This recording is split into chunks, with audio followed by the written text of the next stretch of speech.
58 സങ്കീർത്തനം അതിൻ്റെ 11 തിരുലിഖിതത്തിൽ പ്രത്യേകം എടുത്തു പറയേണ്ട ഒരു കാര്യമുണ്ട്. ദൈവമായ കർത്താവ് ദാവീദിലൂടെ തരുന്ന മനോഹരമായിട്ടുള്ള ഒരു വചനമാണിത്. വചനം പറയുന്നു, നിശ്ചയമായും നീതിമാന് പ്രതിഫലമുണ്ട്. തീർച്ചയായും ഭൂമിയിൽ ന്യായം വിധിക്കുന്ന ഒരു ദൈവമുണ്ടെന്ന് മനുഷ്യർ പറയും. എന്താണ് ഈ വചനത്തിൻ്റെ പ്രത്യേകത എന്നറിയാമോ? ഈ വചനത്തിൽ ഒരു വാക്ക് 2 പ്രാവശ്യം ഉപയോഗിച്ചിട്ടുണ്ട്. അത് ഹീബ്രു ഭാഷയിലുള്ള ബൈബിളിലേക്ക് നോക്കുകയാണെങ്കിൽ ഒരു വാക്ക് പിന്നെയും ആവർത്തിച്ച് എഴുതിയിരിക്കുന്നതായിട്ട് കാണാനായിട്ട് സാധിക്കും. പക്ഷേ ഇവിടെ നമ്മൾ വായിച്ചു കേട്ടുള്ള ഈ വചനഭാഗത്തില്ലേ, ഒരർത്ഥം അത് തന്നെയാണ് 2 വാക്കുകളിലൂടെ ഊന്നി പറയുന്നത്. ആ വാക്കുകൾ ഏതാണെന്നറിയാമോ? നിശ്ചയമായും തീർച്ചയായും. ആ 2 വാക്കിനും ഒരേ അർത്ഥമാണ്. ഇവിടെ അത് 2 പ്രാവശ്യം ആവർത്തിച്ച് പറഞ്ഞിരിക്കുകയാണ്. ഇങ്ങനെ ഒരു വാക്ക് ഒരേ സ്ഥലത്ത് 2 പ്രാവശ്യം ആവർത്തിച്ച് പറയുന്നുണ്ടെങ്കിൽ ഒരു കാര്യത്തെക്കുറിച്ച് ഊന്നി പറയാൻ വേണ്ടിയിട്ടാണ് ഇങ്ങനെയുള്ള വാക്കുകൾ അവിടെ ഉപയോഗിക്കുന്നത്.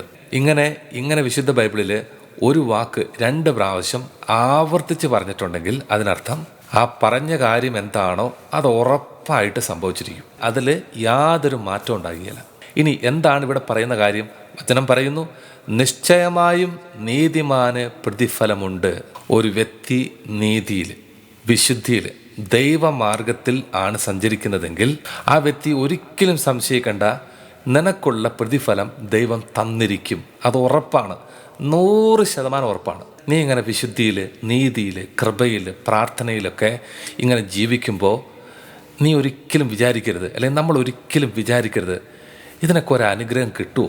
ഇങ്ങനെയൊക്കെ ജീവിക്കുന്നത് കൊണ്ട് എൻ്റെ മേൽ ദൈവം ഇടപെടുമോ? ഒരു സംശയം വേണ്ട. കർത്താവ് വചനത്തിലൂടെ ആ ഒരു വാക്ക് 2 പ്രാവശ്യമായിട്ട് എടുത്തു പറയുന്നുണ്ടെങ്കിൽ അതിനൊരൊറ്റ കാരണമുള്ളൂ. നീ നീതിയോടെ, വിശുദ്ധിയോടെ, കൃപയിലാണ് ജീവിക്കുന്നതെങ്കിൽ തീർച്ചയായിട്ടും തക്കതായിട്ടുള്ള സമയത്ത് നിൻ്റെ ജീവിതത്തിൽ ഇടപെടുമെന്നുള്ള കാര്യത്തിൽ യാതൊരു സംശയം വേണ്ട. പക്ഷെ ഒരു കാര്യം ശ്രദ്ധിക്കണം, നീതിയോടെ, വിശുദ്ധിയോടെ വേണം ജീവിക്കാനായിട്ട്. അങ്ങനെ ഒരു ജീവിതം നയിക്കുമ്പോൾ ദൈവം അതിന് വില തരാതെ പോകില്ല. എന്നിട്ട് വചനം പറയാണ്, തീർച്ചയായും ഭൂമിയിൽ ന്യായം വിധിക്കുന്ന ഒരു ദൈവമുണ്ടെന്ന് മനുഷ്യർ പറയും. അപ്പോൾ എന്താണ് ഇവിടെ അർത്ഥമാക്കുന്നത്?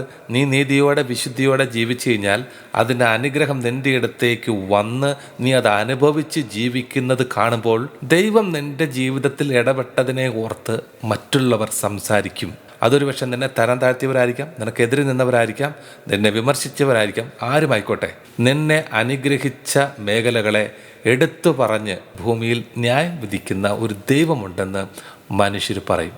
എന്താണ് ഇതിന് കാരണം എന്നറിയാമോ? ഈ ലോകത്തിൽ ഇങ്ങനെ നീതിപൂർവം, വിശുദ്ധിയോടെ, പ്രാർത്ഥനയോടെ ദൈവത്തോട് ചേർന്ന് നിൽക്കുക എന്ന് പറയുന്നത് അത്ര എളുപ്പമുള്ള കാര്യമല്ല.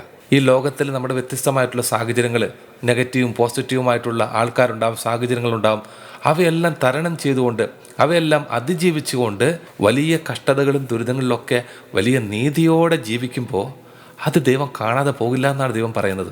ഇത്രയും നാളും നീതിയിൽ, വിശുദ്ധിയിൽ, കൃപയിൽ, പ്രാർത്ഥനയിൽ ജീവിച്ചു, എന്നിട്ട് എനിക്കൊന്നും കിട്ടിയില്ല എന്നോർത്തിങ്ങനെ ദുഃഖിച്ചിരിക്കേണ്ട, ഭാരപ്പെട്ടിരിക്കേണ്ട, നിരാശപ്പെട്ടിരിക്കേണ്ട. ദൈവം നിശ്ചയമായും തീർച്ചയായും നിൻ്റെ ജീവിതത്തിൽ ആ അനുഗ്രഹം കൊണ്ടുതരും.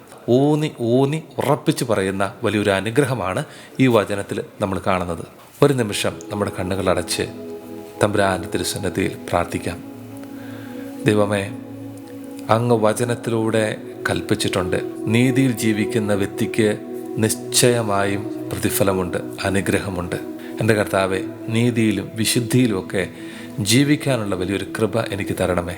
പ്രതികൂലവും അനുകൂലവുമായിട്ടുള്ള സാഹചര്യങ്ങളിൽ, ബുദ്ധിമുട്ടുകളിൽ, കഷ്ടപ്പാടുകളിലൊക്കെ അങ്ങേ കൈവിടാതെ, അങ്ങയിൽ നകന്നു പോകാതെ അങ്ങോട്ട് ചേർന്ന് ജീവിക്കുവാനുള്ള കൃപ തരണമേ.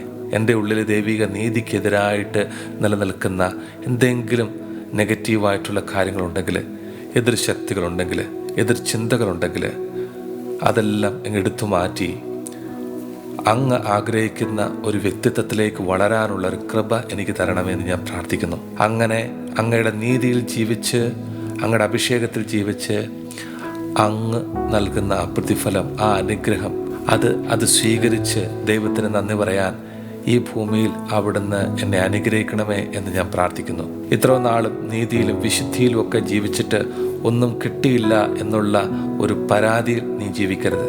നിശ്ചയമായും നിൻ്റെ വിശുദ്ധിയും നീ ജീവിച്ച നീതിയെല്ലാം ദൈവം കാണുന്നുണ്ട്. അതിന് തക്കതായിട്ടുള്ള പ്രതിഫലവും കർത്താവ് നിനക്കായിട്ട് നൽകും.